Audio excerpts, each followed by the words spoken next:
Matheson, and I'll be your moderator for today's press conference. Before we begin, I'd like to introduce Premier Stephen McNeil and our Chief Medical Officer of Health, Dr. Robert Strang. Go ahead, Premier. Thank you, Chrissy. Before I turn it over to Dr. Strang to give you an update on COVID-19, I want to acknowledge that our province has experienced its first death from COVID-19. To her family, there are no words that I can say to take away the pain and suffering that your family is experiencing today, other than I hope that you know this entire province has its arms wrapped around you as a family as you go through this very, very difficult time. Dr. Strang will now give us an update on the rest of the cases. Thank you, Premier, and I too would like to give my extreme condolences and sympathy to the family of the individual that unfortunately has passed away from COVID-19.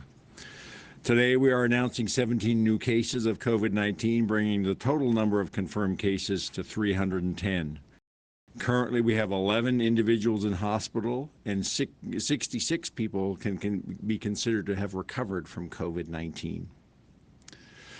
A bit more detail: the individual that died is as is in the press release, is a woman in her 70s from the Cape Breton area with a lot of underlying medical conditions. That's all the information that we will be providing on this specific case. It's unfortunate that this death has happened, but we do know the sad reality of COVID-19 is that people do die from this disease. It is a serious issue and a serious concern. It's why we're doing what we're doing. If we just did nothing and let COVID-19 blaze through our communities, it would be over soon, but we would have hundreds and hundreds of preventable deaths, people dying directly from COVID-19 and also dying from other medical issues that an overwhelmed healthcare system could no longer deal with appropriately and as necessary. It's why we are putting in place, and it's not just Nova Scotia, it's across Canada and around the globe, why countries and our provinces place very tough public health measures to keep people at home, to keep them apart from one another as much as we can. It's why we're putting in place a key focus in our healthcare system around detecting cases early through broad and rapid access to testing, and comprehensive and urgent follow-up by public health around any cases and their contacts. It's why we've announced on the testing side, we've announced yesterday we're no longer testing people just based on travel. In fact, we removed travel as a criteria because we know that we have some community spread here in Nova Scotia. We don't have wide community spread, but we need to be out in front of this to minimize any further community spread. We have established temporary assessment centers in communities where there's concerns about increased activity. We opened one up in Elmsdale and Enfield on Sunday. Today we are opening up a temporary assessment center in North Preston. There are concerns about increased disease activity as well as the patterns of how the disease spread and other underlying issues in these communities of North Preston, East Preston, and Cherry Brook that we need to understand more, and going in with a temporary assessment center is part of working with the community to help understand those issues. We're working very closely with community leadership and community leaders in these communities. They share the concerns and have their own concerns, and we're working very collaboratively to understand this issue. We need to. These communities are very concerning to me because they have the potential. If we don't get out front of and support these communities, we already know that we have cases in the broader HRM area that are linked back to these communities. We have cases amongst healthcare workers that have gone in through their work unknowingly and transmitting disease in some of our healthcare facilities. That is very concerning about how this could impact the broader community. As I said, the leaders in those communities are equally concerned and working closely with us. Unfortunately, there are groups in these communities that are, because of their willful not following the requirements to minimize social gatherings, to stop unnecessary social interaction, are a key piece of what's driving the disease within these communities. And that makes me very concerned. But it's not just these subgroups in these communities. Yesterday, it's broader in our community. People are not understanding and taking this disease seriously. Many folks may have seen it. I saw a picture from the Bears Lake Costco yesterday, where large crowds of people outside the store, well within the 6 feet of one another. I don't know what it takes to help people to understand that this is the kind of activity that actually easily spreads this disease. I know we're moving into Easter. People are anxious to get groceries, but we need to understand that you have to do this in a way that respects the requirements around social distancing and numbers. I talked the other day about responsible shopping. We need to, many of our grocery stores, the Sobeys and the Superstore are putting significant things in place to manage and keep their store environments as safe as possible. But if people just crowd up outside, all that what's in the store is for naught if they're all crowded up outside and exposing one another there.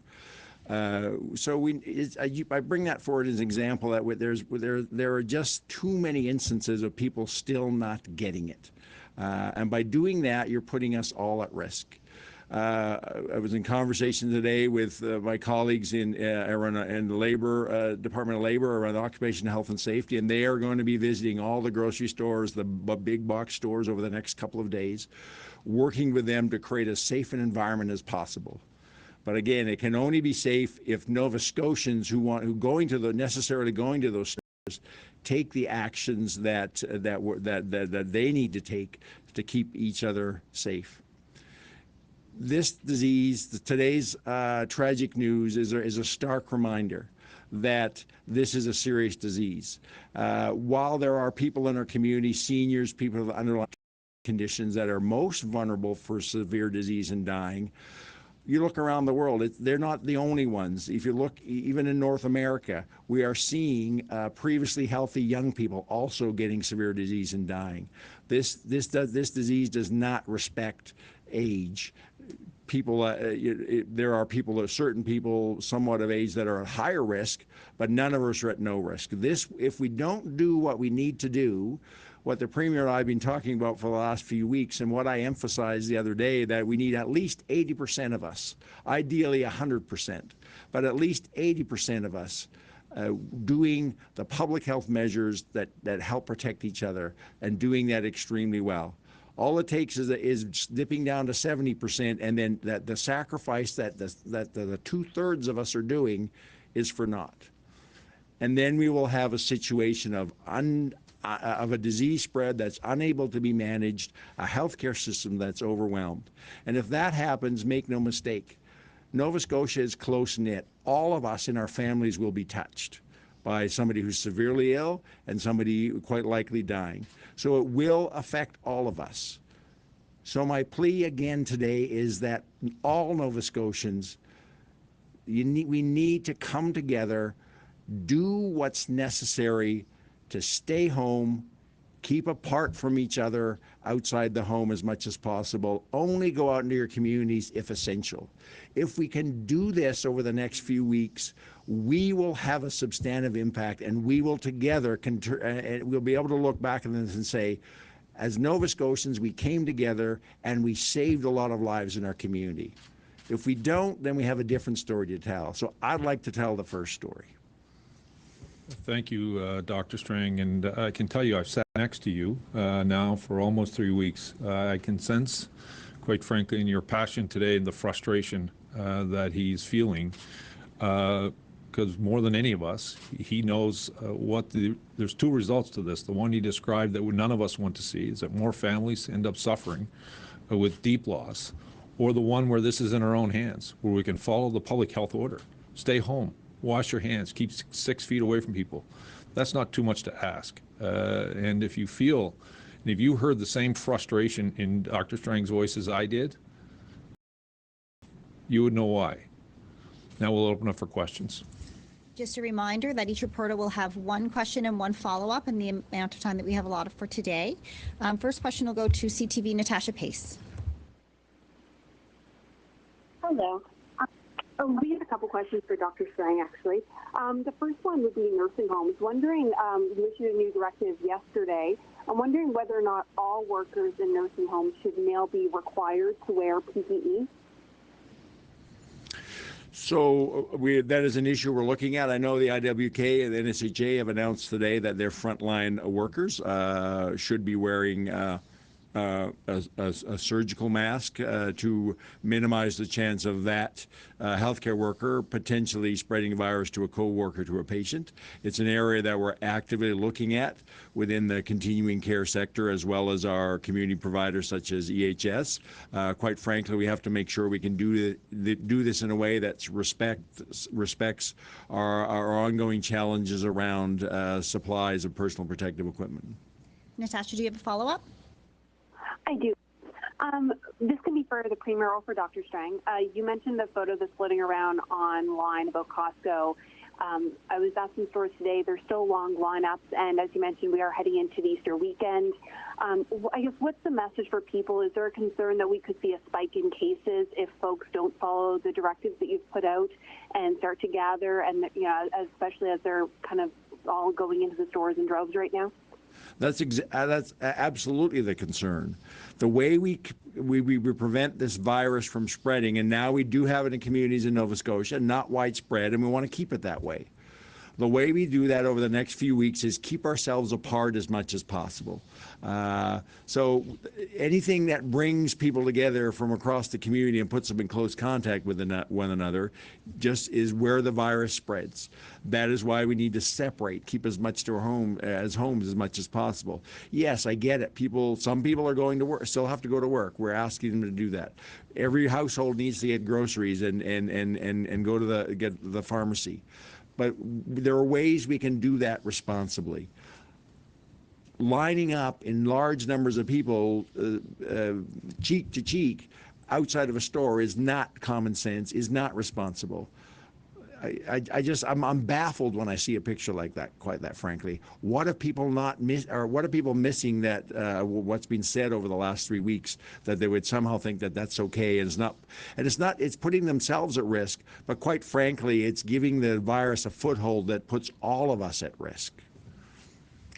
Next, we're going to go to the Chronicle Herald's John McPhee. This is a question for Dr. Strang. I'm not sure how much detail you can provide around a person's death. You said that you're not going to go into details, but this kind of thing does raise concerns in terms of exposure and those kinds of concerns. We're told that she was being treated on the 3rd floor of the Cape Breton Regional Hospital, not in a COVID a COVID unit. If that's the case, are there concerns about other vulnerable patients being exposed to the virus? So, John, I don't know where your sources are, but you have more detail than I have, and certainly more detail, even if I had it, that I would disclose publicly. We're always very concerned about disclosing some information that may disclose people's family's privacy. What I do know is that we have. Public Health is working with the hospital right now with infection control and occupational health, like we do in every case where in a healthcare facility, to identify who may have been put at risk, whether they're another patient or a healthcare worker, and appropriate steps, testing of individuals, isolating them if necessary, will be taken. John, do you have a follow-up? Yes, I do. Just a quick one. So, can you say whether there is a COVID unit in that hospital on the 4th floor? Again, that's what we've been told, so we just want to confirm that's the case. So I know there's a COVID unit in all of our regional hospitals, including Cape Breton Regional. I don't know the exact location within each hospital, but there are COVID units in all our regional hospitals. Next, we're going to go to Global's Jesse Thomas. Thank you, Chrissy. I guess 11 cases in total, 1 death. I'm wondering, is this the week where we see things, begin to spike and get worse in the province? And I'm just wondering how many people are in the intensive care unit of those 11 cases. My understanding of the 11 that there are 4 that are in the intensive care and 5 who are in more non-intensive units. We continue to see the numbers go up and down. I fully know that we are going to get some kind of a climb in numbers, and at some point in the next few weeks we'll reach a peak. But I have to keep coming back to this, and I'm a broken record, but I will be a broken record because it needs to be said. How much that climb is and the peak that we get is up to us. It's the things that we've just been talking about that bring people together, that allow the virus to get more of a foothold in our communities, and then could put us in a position. If we need to look at is Ontario and Quebec, where they have wide community spread. We have a chance to avoid that because we implemented our tough measures 2 to 3 weeks earlier in our epidemic here in Nova Scotia than they did in Ontario and Quebec. That's not a criticism of them. We just have that fortune to be able to do things with a knowledge of and experience in other parts of the country, and we clamped down really early. But unless we stay clamped down and we have that minimum of 80%, hopefully a lot more than that, doing what's necessary, we will end up in a situation like Ontario and Quebec. And believe me, that is not a pretty picture and is not where we want to be as a province. Jesse, do you have a follow-up? Thank you. I'm picking up on your frustration and the broken record thing. I understand. I guess I want to go with the community spread. Can you just tell me what's your evidence of community spread and how rampant is it? I know we want everyone to stay home, but I think we need to understand the numbers to really, give people the knowledge and understanding that this is a scary disease. I'm just wondering, what's the evidence of community spread and how many cases do we know now that have no relation to travel at this point or other known cases? So if we look over all our cases that have happened over the last month, we still know about 90% of those are related to travel or contact with a known case. But if you look more recently, we have more and more cases where, even though maybe a contact with a known case, that known case themselves isn't clearly linked to travel, and we have clusters of groups that people interacting with each other in multiple cases where the only explanation we have is that originally the virus got inserted into that group and from somewhere that must have come from the community and now is continuing to spread within that group within the community. You can draw your conclusions. We have stood up temporary assessment centers in the East Hants corridor and now in the Prestons and Cherrybrook. That is clearly what our epidemiology is showing, where we have increased disease activity and other factors that would require us to put the temporary center in place. Having said that, we have cases across the province. And that's I remain concerned that if we focus too much on one community versus another, we miss the bigger picture that this is a risk for all of us across Nova Scotia. We need to be taking the preventive steps along with access to testing when necessary and appropriate in every community in Nova Scotia. Because quite frankly, if we have a couple of hotspots today, the way we stop it from getting in hotspots in more communities is by all of us paying attention and taking this disease seriously. Whether you're in Yarmouth, you're in Amish, you're in Halifax or Sydney, all of us need to pay attention and take this seriously. Next, we'll go to CBC, Shayna Luck. Good afternoon. Dr. Strang, this is a question for you. Just trying to confirm what I think I understood you to say earlier, that the death was at Cape Breton Regional Hospital. And based on what you do know about what happened at that hospital, is there anything that concerns you about the way that hospital handled this case?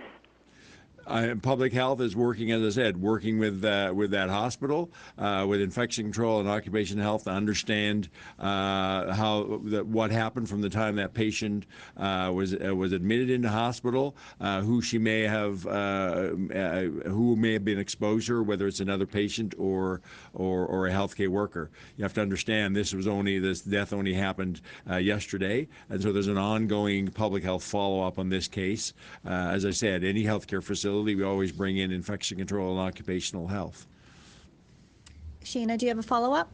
Yes, so, sorry, Dr. Strang, so am I understanding you correctly that was Cape Breton Regional? So I haven't those words, but you can come to that conclusion based on questions from other members of the media.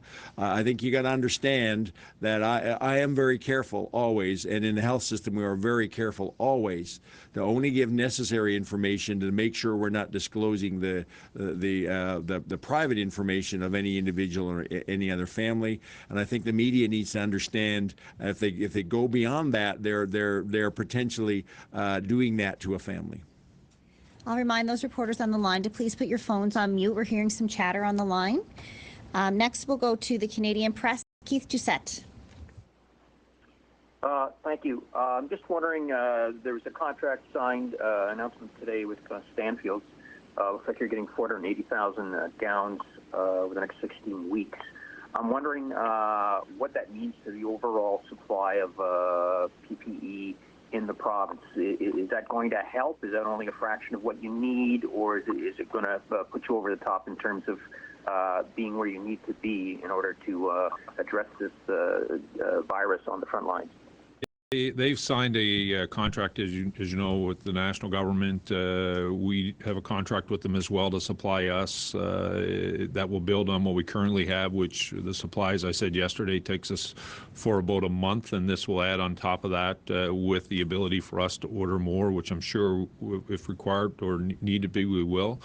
And there are, I also want to say that companies inside of Nova Scotia that are looking at, and hopefully we'll be able to communicate in a few days, that will be preparing and other parts of the equipment that we'll require to ensure that we have an ongoing supply. Keith, do you have a follow-up? Yeah, I'm just wondering what that supply looks like now.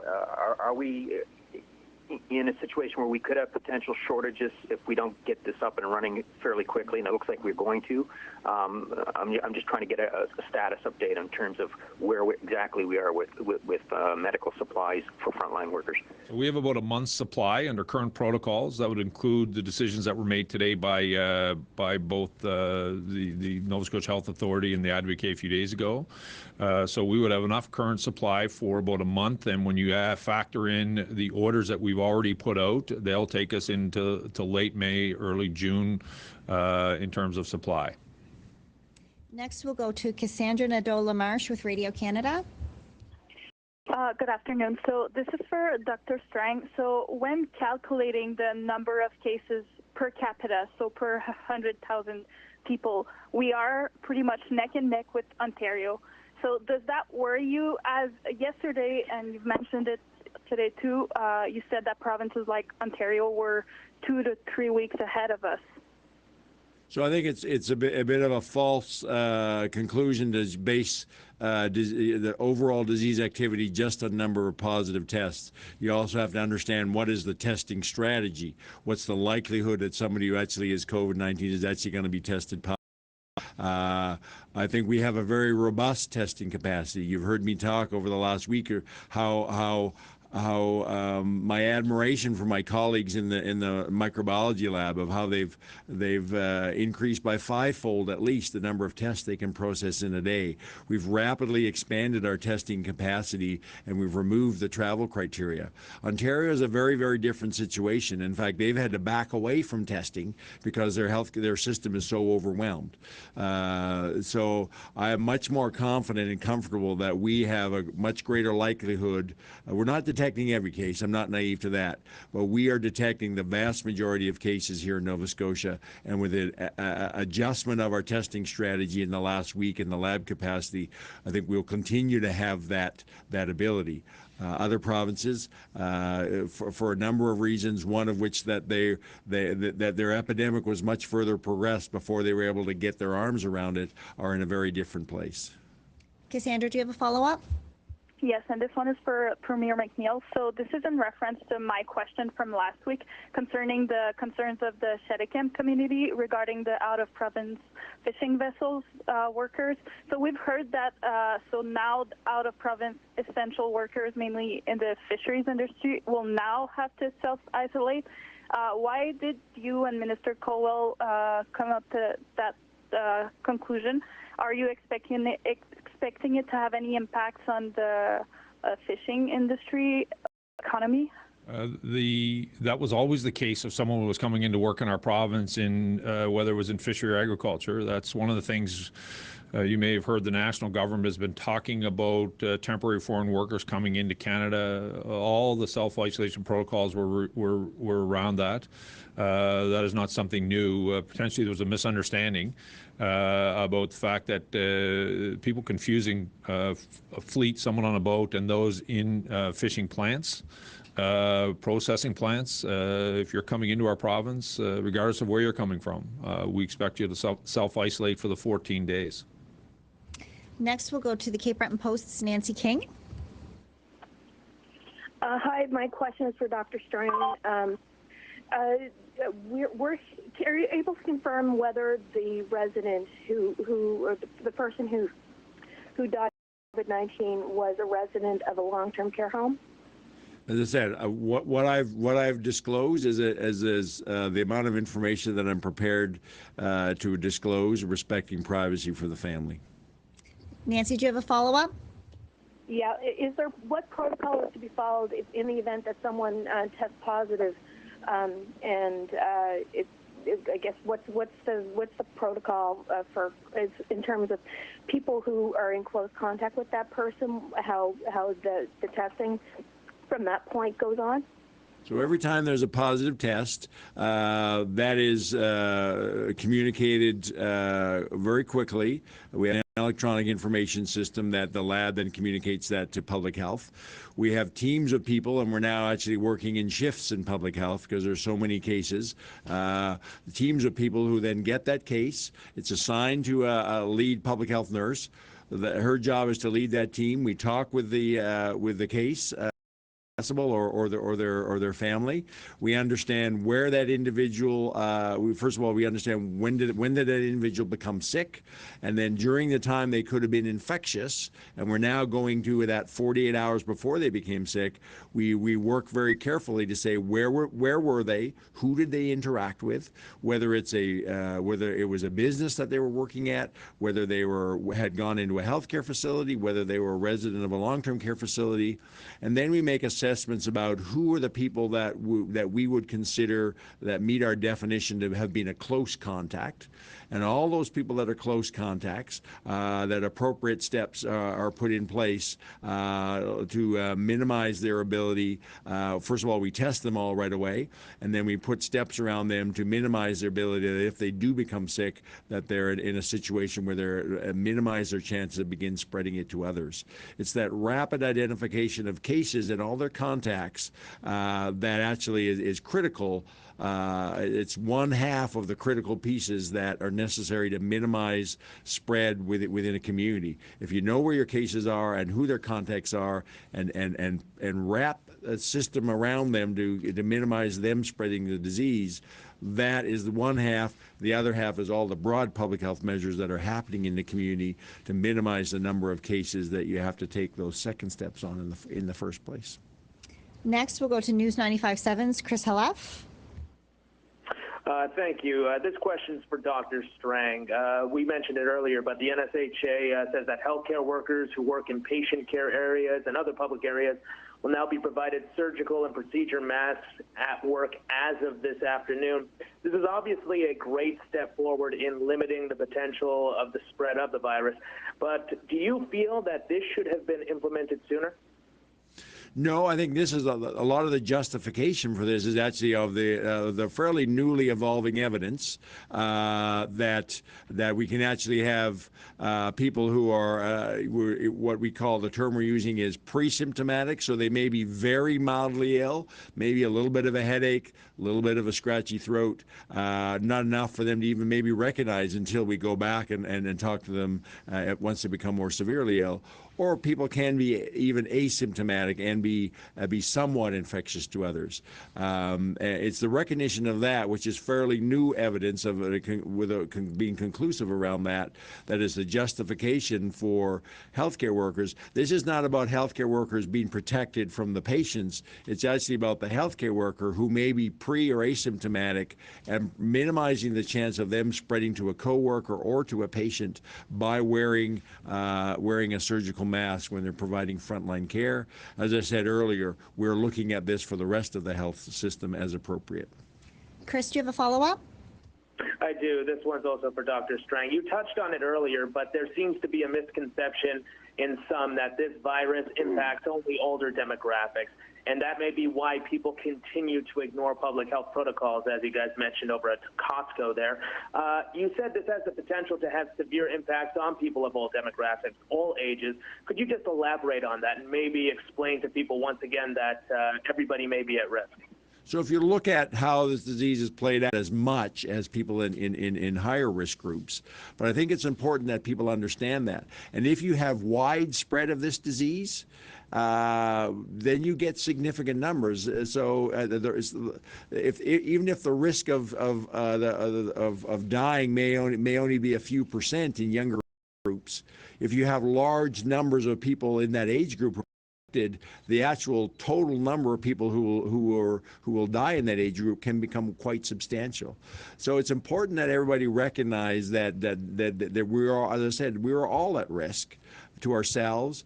But the other piece is that even no matter what the age group is, if you're not paying attention and you're spreading this around, you're putting others who have a much greater likelihood of a severe outcome from this disease at risk as well. So it's about ourselves, but even more so it's about everybody else in our community, and that we all need to do our part to keep everybody in our community safe. Next, we'll go to Lindsay Armstrong with All Nova Scotia. Dr. Strang, you've said that provincial projections are coming shortly. Can you be more specific on when this will be ready? Are you expecting her to release something this week? Sorry, I missed your question. The provincial projections. We're still working on that. We had another briefing today. We're looking at that to finalize where we're at with that and what actually how that's used both within the healthcare system to inform healthcare decision making and public health decision making, and how much of that then also gets communicated to the public. Lindsay, do you have a follow-up? Yeah, every province is taking a different approach to disclosing information. Ontario has released death projections. Newfoundland and Labrador is releasing cases by community, even breaking it down by suburb. We've heard the reasons why you're releasing less information in Nova Scotia, but people are confused why there's no consensus among your provincial counterparts on how to share COVID data. So how do we know that this is a best practice when provinces of all sizes are handling it differently? So it's an area that there's a number of factors that go into the decision making. We are looking at, part of our looking at it, do we get a finer, I call it a granularity in the data we have. Right now we're presenting public data by a health zone. We're looking at ways that we can break that down, and we have some ways that we're certainly driving our public health surveillance. I think we all need to make look at there's pros and cons of every decision we make, and we're in the middle of looking at that, working with the Minister of Health, working with the Premier's office about what is the right level of information, balancing risks and benefits to do that. That's all the time that we have for questions today. Go ahead, Premier. Thank you, Chrissy.